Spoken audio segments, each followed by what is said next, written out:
So Uber may be a $140 billion company today, but I'm going to click through the original pitch deck from 2008 and show what they got right and where there is some room for improvement. Let's go. So first of all, this 25 slide deck is kind of too long and it's been the wrong aspect ratio. These days, 16:9 is the way to go if people are looking at it on screens, but this deck is actually in letter format, as if at some point it was printed out. And that kind of makes sense. This pitch deck is from 2008, but you wouldn't do that today. So let's ignore the quaint iPhone and BlackBerry on this slide and let's step through the deck. The company comes right out of the gate with a really good problem statement. It's hard to hail a cab, there's no two-way communication, you have to call them and then the dispatcher sends you a car. Like, as a problem statement, this is fantastic. The other part of the problem that Uber was solving was looking at the medallion system. A medallion could cost $500,000, and that just didn't make any financial sense, and it really limited the number of cabs you could have on the road. So massively limited supply means that the cost for a cab fare becomes really expensive. So the deck starts off strong. This is a really solid problem statement, really clearly defined, really clearly outlined. These days, so many startups are the Uber of something. Well, Uber was the NetJets of car services. Absolutely fantastic. But I gotta give them this. The concept is really clearly outlined. Fast and efficient, aimed at professionals, convenient, and right away, it does a really interesting thing, talking about the breakthrough of GPS technology in phones. It's a very good why now part of the story, because it can point to a very specific technological breakthrough that makes the company possible. Next up, the company explains how it works. You have to become a member so people know who you are, you don't hail from the street, and because you're matched directly with a driver, there's a pretty good chance that the cab actually turns up, unlike the old system. I love that the company talks about its key differentiators, like how are you different from your competitors? Like, read down the list. All of these are fantastic reasons to use Uber. Members only, one-click hailing, fast response time, luxury cars, great drivers, high-tech solutions, and optimized fleet. All of these are things that the standard yellow cabs couldn't compete with, and it's a really clear explanation to the investors for why they're doing something significantly different. Now remember that the original version of Uber wasn't actually the ride-hailing service we know today. They had their own cars, they had their own drivers, and they got dispatched around. It was basically taxis, but smart. Lyft later came along and created the, hey, what if we just let people drive their own cars around? And then Uber copied that and did it way better. The original innovation was actually very simple and very clever. It solved for a very specific slice of the taxi market, which was dispatching. Calling cars and getting cars to the right place. And this was such a good way of doing that. At the time, that was incredibly innovative, and the way Uber explains that in his deck is absolutely spot on. Now, I don't know if you remember this, but the original iPhone didn't actually have GPS built in. It used Wi-Fi triangulation to figure out where it was. And so this is why this slide is actually talking about geo-aware devices and not GPS. Now, this may seem quaint today, but at the time, this was absolutely cutting edge, and this slide will have impressed a lot of people at the time.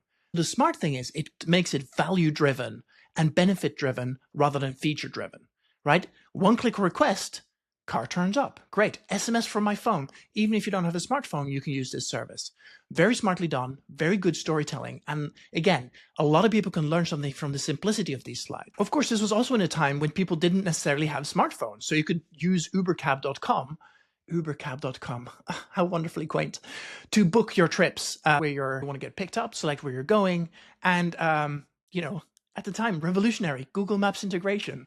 It's it's really funny to look back at this. And again, it's completely table stakes now, but Google Maps integration was a huge innovation from Uber at the time. And making that easy for ride hailing, super clever. This is such a good slide. Now, this use cases slide is just hilarious. It explains that you can use Uber to get to restaurants or to get local transportation or airport pickup or drop off or transport to elderly or whatnot. Like, they're just describing taxi cabs, right? So there's nothing special here. And this is an interesting one where I think this slide could have just been removed from the slide deck. I really don't think this adds anything. But it follows that slide up with the user benefits slide.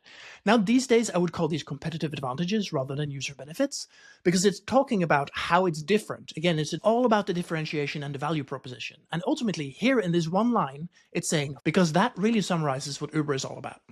Now, next up, it talks about environmental benefits because it uses hybrid vehicles. At the time, it was using Mercedes and Lexus hybrid cars, carbon footprint, yada, yada, yada. I honestly feel that this is a little bit tacked on. This is not part of the core benefit. And even in 2008, we were in the middle of a massive financial crash. Like, I feel like the environmental story and the green tech story had kind of played out by then. Unless you're talking about a very specific investor who cares passionately about this, it doesn't really make any difference. So I would probably just leave this slide out. Next up is talking about the fleets, so it's talking about the Lexuses and Mercedeses. But honestly, I think this slide is a little bit tactical. If the taxi industry wanted, it could use these cars. They don't, but it isn't enough of a differentiation to really say, hey, we are special because we use Mercedeses.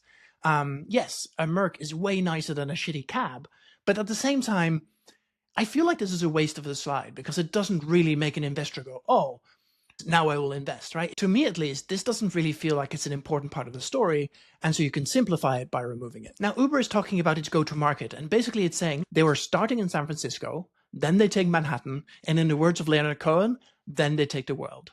The important thing that this reminds us of is that you don't have to do a national launch to have a successful company.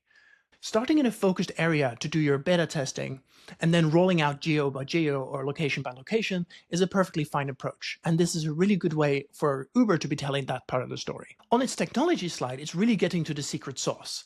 I would have maybe front-loaded this a little bit because honestly, this is so important. It shows the technology breakthroughs, so it's using mobile phones and intelligent scheduling, and it's showing that it has the payment systems and all that kind of stuff broken in. The other cool thing that Uber is doing here is hinting at the route optimization algorithms that it was already working on, like before it even launched. I think tech-savvy investors would really bite into this to go, oh, I understand what is different about what you're doing right now. And then from there, it talks about demand forecasting. Look, a lot of this kind of stuff is totally predictable. If people went to work in the morning, they probably want to leave in the evening.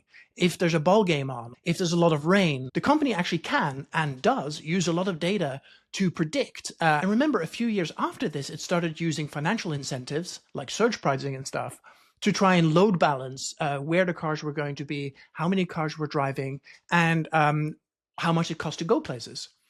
All of that is stemming from this one slide, and it's really interesting in retrospect to see where this is coming from.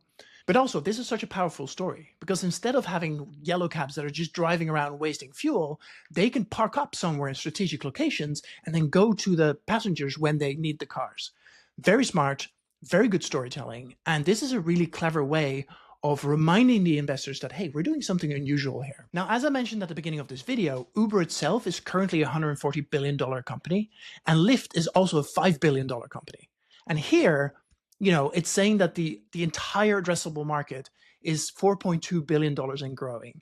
I mean, in retrospect, what a fantastic way to be wrong. So if I was an investor in 2008 looking at this, adjusted for inflation, that is the equivalent of about $7 billion today. That's a pretty big market. So this slide really goes a long way towards helping the investors understand that this market is up for grabs. Like, this is a big innovation play, a big disruption play. Very well done. Very good storytelling. Now, remember at the beginning of this pitch, the company is saying that the problem they're really solving for is where you call for a cab, but it doesn't turn up, right? Now, taxi ranks at airports actually work pretty well. You come off the plane, there's a taxi, you get in it, you go where you need to go. The problem is getting to the airport or going everywhere else. And so what this is showing is that the non-airport trips for retail and for business is 80% of the market. So Uber is saying, hey, we're going to leave taxis to what they do best, which is dealing with airport fares, but we're going to go after the 80% of the market. Very cleverly done. And it shows that it's going after the market where it has the biggest chance of competing successfully. Very shrewd. Now, from there, it's talking about the phased rollout, like which markets is it going to go into first. Now, none of this is rocket science, right? They start in San Francisco and New York City, and from there they go Chicago, Houston, Philadelphia, etc.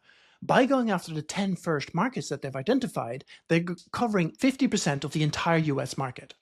And that shows that even if they don't have a massively complicated operation structure, they can go after a huge slice of the market. Again, very smart storytelling, and it shows that the founders have thought carefully about how they're going to go to market.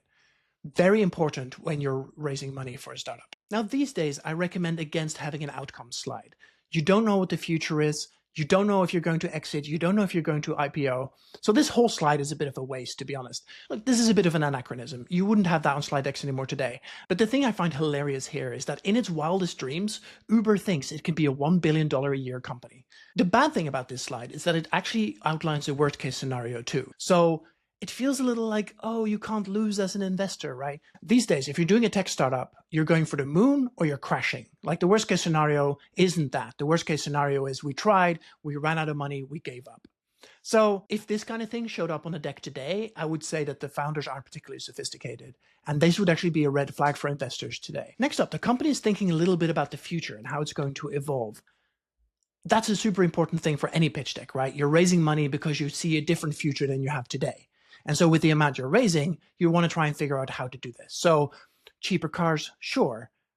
More accurate GPS, fine. Discounted rates, whatever. I mean, all of this feels really tactical. What I really want to see is the specific goals that the company has for what it's going to do with the money. Now, I hasten to add that this was actually a pitch deck for raising $200,000, right? These days, that's pocket change. But it does mean that the founders deserve a little bit of leeway and grace for not necessarily dotting all the I's and crossing all the T's. Next up, the company is saying, oh, we have some marketing ideas. And honestly, this is amateur hour. No company in the world that would get away with a go-to-market slide this week. Like, anybody out there today will be able to come up with something much, much, much better. But also, this slide deck is old, and it makes sense that they hadn't fully figured all of this out yet. The other fun glimpse into the future you get in this pitch deck is that it's kind of thinking about location-based services in general. Of course, now we have Uber Freight, we have Uber Eats, we have all sorts of Uber services, and it's all based around the same infrastructure. And even in this pitch deck, which is kind of before the company even really existed, this company was thinking about it. And it's identifying that as a $3.5 billion industry in the next 2 years since this pitch deck was made. Now, this is actually the most interesting slide in this pitch deck because it was incredibly prescient. And this is the kind of thing where if you as a founder are able to show, hey, we're going to start over here with a taxi service, but we have much bigger ideas and this is how we're going to grow. Like, they're not mapping out how they're going to do this yet, but it's showing that they have a view to the future and how this is a land grab for technology rollout, for beginnings of a new business, for a company that can start building some brand recognition. The best founders I work with often do this. They do the then, now, next. This is what we've done so far. This is what we're focusing on for the next 18 months. But if we lift our eyes to the horizon, we've got some really cool ideas what's coming down the pipe. That's what the company is doing here. And this is probably one of the best slides in this deck. Massively underrated, very smart. Now, this is the company's traction slide, and it's kind of hilarious. They're a California LLC. These days, LLCs can't raise money. They've reserved a .com and got a SMS code. Again, everybody has a website ready and all that kind of thing. They're also saying, look, we set up a bank account. We created a PayPal. We have advisors. We did some provisional patents. The only thing that is traction here is actually the provisional patents. Everything else is absolute garbage. And that's the end of the pitch deck. Now, the thing that's really interesting to me is all the stuff that isn't in this deck. The company's not saying how it's going to use the money. The company is not saying how much it's raising. There's no team slide here, so there's no way of knowing that the team is any good. And there's a bunch of other information missing too. Like, this pitch deck really wouldn't fly at all today. The stuff that's here is good, but the stuff that's missing would be an absolute deal breaker. If an investor today receives the equivalent of this deck, they would just laugh it out of the room because it doesn't have those things. But still, it's really impressive to see where a $140 billion company started with a $200,000 check. If you love these pitch deck reviews, give me a follow, and you can check out pitch.guide for a lot of additional information. I also built an AI tool that does AI-powered feedback on pitch decks. Check out haje.pub/AI for more about that. See you soon.